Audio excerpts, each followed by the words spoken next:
Imagine reading a novel that describes one of the deadliest maritime disasters in history, only to realize it was written 14 years before it actually happened. It sounds impossible, but that's exactly why the story of the wreck of the Titan has fascinated people for more than a century. In 1898, American author Morgan Robertson published a novella originally titled Futility, later renamed The Wreck of the Titan. The story centered around a gigantic British luxury ocean liner called the Titan.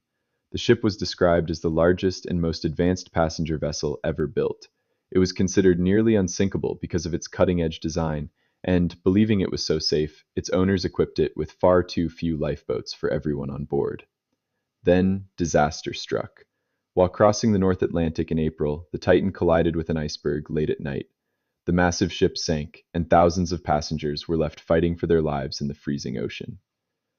14 years later, in 1912, the world watched in horror as the RMS Titanic met an eerily similar fate.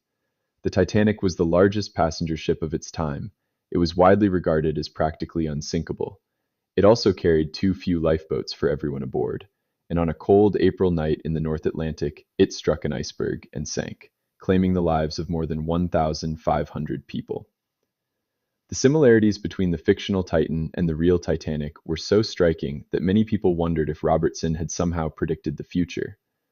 In reality, historians believe Robertson was an experienced sailor who understood the rapid advances in shipbuilding and recognized the dangers of combining enormous ships, high speeds, icy waters, and overconfidence.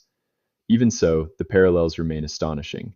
A fictional ship named Titan, a real ship named Titanic, both called nearly unsinkable, both striking icebergs in April, both lacking enough lifeboats.